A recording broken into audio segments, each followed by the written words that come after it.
30 তারিখে একটি সংবাদ আপনাদের মাঝে একটি ভুল সংবাদ পরিবেশন করেছেন, তার প্রতিবাদ জানাবার জন্যে আমার আজকে এখানে উপস্থিত হওয়া। মূল বিষয়টা আমি আশা করি আমাদের যে সাংবাদিক ভাইরা আছেন প্রকৃত অর্থে প্রকৃত সংবাদ ভিতর থেকে তুলে নিয়ে এসে আপনারা প্রচার করবেন বলে এটি আপনাদের কাছে আমি আশাবাদ ব্যক্ত করছি। দীর্ঘ বছর পরে আমাদের একটি কাঙ্ক্ষিত নির্বাচন অনুষ্ঠিত হতে যাচ্ছে। এই নির্বাচন ব্যাহত করবার জন্যে একটি দল অপপ্রচারে লিপ্ত হয়েছে।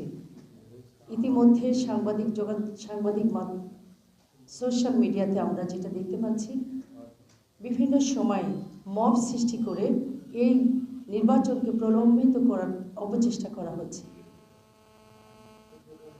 গত 25 তারিখে একটি ঘটনা, যে ঘটনা আমি প্রার্থী আমার বাড়িতে যে অন্য একটি দলের কিছু নারী নেত্রী আমাদের বাসায় ভোট চাইতে যায়।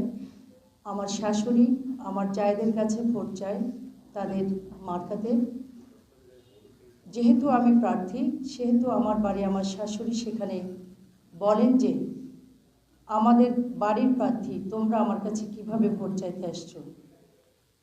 তাতে করে তারা একটু উত্তেজিত হন এবং বিভিন্নভাবে তাদেরকে বোঝাবার চেষ্টা করেন, বলেন যে আল্লাহর দোহাই দিয়ে, এবং ওনারা যেটা বলছেন ইতিমধ্যে যে তাদের মার্কাতে ভোট না দিলে জাহান্নামে যাবে, এবং মোনাফেক বলে সরাসরি আখ্যায়িত করেছেন আমার শাশুড়ি এবং আমার জাকে, যে এই মার্কাতে যদি ভোট না দেন তাহলে আপনারা মোনাফেকের খাতে আপনাদের নাম যাবে।